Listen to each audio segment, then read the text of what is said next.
Burr's like, duels are stupid, and you both should just, like, shut up, and it's over. And Hamilton told everyone everything anyway, so there's no point in you shooting at each other. Sorry, I gotta put my phone on vibrate.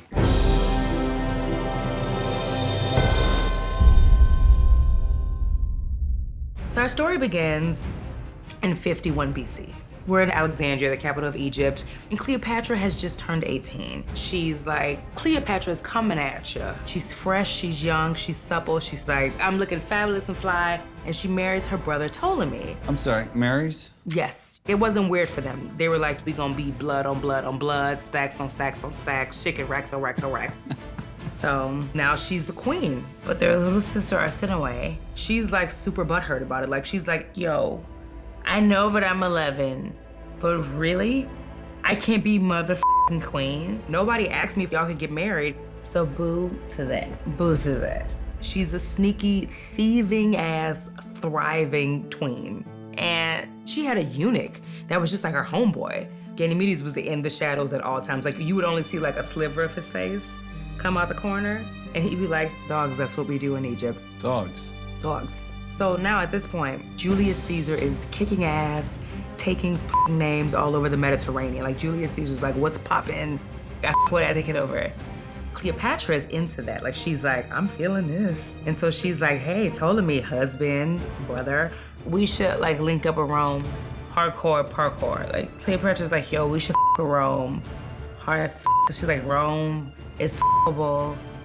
Ptolemy is like, I'm not feeling this. We're not gonna link up with Rome, that's it. Boom, roasted. Cleopatra is like very upset, right? But Arsinoe is ear hustling all throughout the castle. She goes to her brother, Ptolemy. She's like, yo, I know I'm 11, but peep this. I'm not f***ing with Julius Caesar either. I don't think Egypt should link up. As a matter of fact, you should check your wife because she's trying to, like, she's not even listening to you, dude. Like, she's like, you the husband, and she not listening, right? So Ptolemy goes to Cleopatra and he's like, yo, Arsinoe came to me, told me she not f***ing with it. She put some wisdom in my head, told me I shouldn't f*** with it, so we not going to do it. And not only that, I'm gonna banish you from Alexandria. So Cleopatra's like, excuse me? Like, you gonna come from my, like, what? So Cleopatra now is pissed at Arsinoe came for her throne. She is set on getting revenge on her little sister. So. Cheers. So, Cleopatra's banished. And so Arsinoe's like, I'm cute now, bitch, I'm queen of Egypt. Just so happens at the same time, Julius Caesar happens to make a trip to Alexandria. And he was like, what's poppin' Egypt? So Cleopatra said to herself, she was like, self, I can either arrange a regular meeting with this man, or I can get him the Egyptian way. So she crept in his room in the middle of the night and gives him the Egyptian business right there in that hotel room. Now that's a pyramid scheme. She was like, oh, you gonna be reading from the Book of the Dead after this, because you're gonna be what? Dead and gone. Like an Egyptian. He was like, well, this is some new shit. Like, he was like, girl, what is you doing to my body? She's like, just some Egyptian shit. Don't worry about none of that. That's what's happening to your whole body right now, right? He like fell for her after that one night. And so Cleopatra was like, I know we just met and I gave you the business immediately. My bad. However, my brother Ptolemy banished me because why? Because I wanted to with you. And I need help to get my throne back. And Caesar was like, say no more, girl. You put that Egyptian ass on me. It's a done deal. Let's go invade some shit, yes? And she's like, yes, bitch, go get my throne back. So Julius Caesar invades Alexandria, right? Like, it's like a whole bunch of Romans and shit. And Ptolemy is kept as a political prisoner. Cleopatra's mad, but she's like, yo. She's like, yo, take her little ass to Rome. I'm done. We fast forward to 41 BC. Cleopatra's still mad. She thinks that her sister will avenge her. So Cleopatra says, she sends assassins and she's like, yo, go kill my little sister that is like 21. And the assassins go. And they strangle Arsinoe. And she dies. Moral of the story, don't sleep on your siblings. Does that mean don't your brother. And that too, don't your brother either. It's a good That list. should be a given. It should be. Oh my God! Hello. My name is Lin-Manuel Miranda. Today we're going to talk about Alexander Hamilton and Aaron Burr. Cheers, my brother. Cheers. Here we are. Our story begins in the exotic Caribbean. It begins on the island of Nevis. So Hamilton and his mother, they were both sick, and he survived and she didn't. So she died in bed with him. It's a hellish Dickensian childhood. Here's where we have to talk about our buddy Aaron Burr, also an orphan. Everyone dies by the time he's like 10 years old. His mother dies, his father dies. He's put in the care of various people who die, just like Hamilton. The difference is he's got money, gets an amazing education. He goes to Princeton, which was then Queens College, at 13 years old. Finishes it in 2 years instead of 4. So Hamilton shows up at Queens College and he says, "Hey, what's up? I'm Hamilton. Here are my letters from the West Indies. I'm really smart, so I'd like to graduate in 2 years," which Burr did. And they say, "Burr's dad was the president of Princeton. We don't know you from a hole in the ground. So, no." And he says, "F you, you're cool. Aaron Burr, nice to meet you. I'm gonna go to another college that will graduate me faster." And they both split early before finishing their education because the war, the Revolutionary War. Burr and Hamilton start their respective war careers. And Burr has a really distinguished war career, kills a lot of British dudes, has an amazing sort of run. I want to order Domino's. Okay. So Hamilton and Burr, they're contemporaries and they're colleagues and they're friends until they're not. They're cool until Burr runs against Hamilton's father-in-law for Senate and he wins. And Hamilton's like, "Yo, I thought we were friends." "We are friends.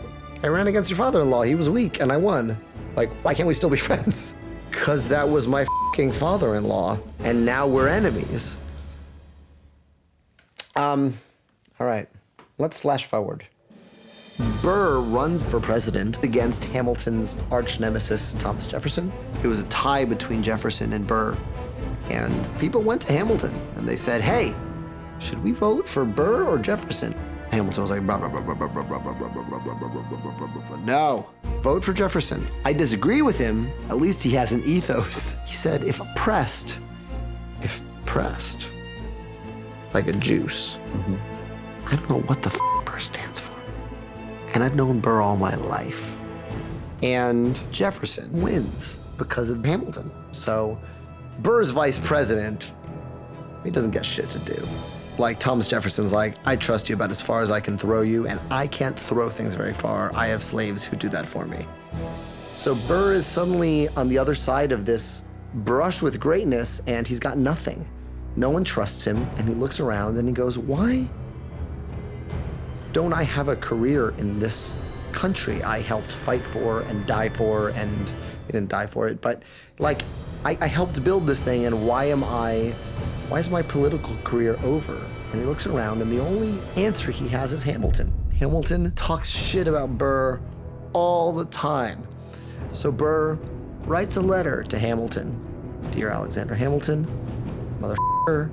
Hamilton responds with, "Burr, motherfucker. Burr, motherfucker. Apologize for what you said, or meet me on the field for combat." Hamilton, "I don't want it to go down like this. I really don't. But I can't apologize for what I said, so I guess I'll see you there." Again, this feels like high school. Totally high school. Well, you know what? Here's an interesting story that we haven't talked about yet. A couple of days before the final duel, Hamilton and Burr are at the same party. And by all accounts, Burr was sulking in the corner and Hamilton was standing on the bar leading his friends in a song. So, where was I? We're gonna duel it up. 1804. So we're here. We're on the grounds at Weehawken. From Burr's perspective, there's no reason to think Hamilton won't fire at him. Hamilton shows up wearing glasses. Hamilton is checking out his gun pretty intently. Burr's like, this motherfucker right here. Talk shit about me my whole career. Basically stopped me from being elected president of the United States. This guy has opposed me at every turn.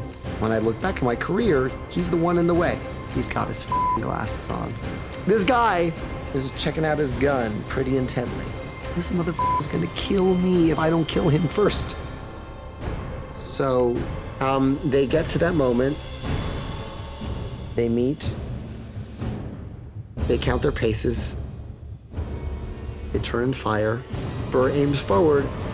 Hamilton aims up. Burr's bullet strikes Hamilton right between his ribs. The first thing that happened was Burr rushed over to talk to Hamilton. And his second held him back, like, no, I have to go talk to Hamilton. And his second's like, no. You forfeit the right to talk to Hamilton when you shot him. You gotta get back to New York. You gotta get like away from the scene as quickly as possible. But here's the thing. Hamilton writes letters before the final duel in his last act of political, I don't know if it's genius or f***utiveness. He damns Burr for life. He wrote a bunch of letters saying, listen, I have to go to this duel with Aaron Burr, but I want you to know that I'm a good Christian and I'm not gonna fire on him. I'm gonna waste my shot in the air. I never meant to kill Burr, and if Burr killed me, he's the asshole. And so history's eyes turn on Burr. Whether Hamilton lived or died, he won the duel. And so Hamilton wins. He wins in a 200 years later, they're writing musicals where I'm a martyr type way. And so Burr's the monster. And what's ironic about that is Burr was never the monster. Never. Burr was the cautious motherfucker who never let his opinion be known. And Hamilton was the reckless motherfucker who let his opinion be known about everything. And in the one moment where it counted most, Hamilton was cautious and Burr was reckless. No. And that defined their legacies forever. It's f***ed up. It's really f***ed up.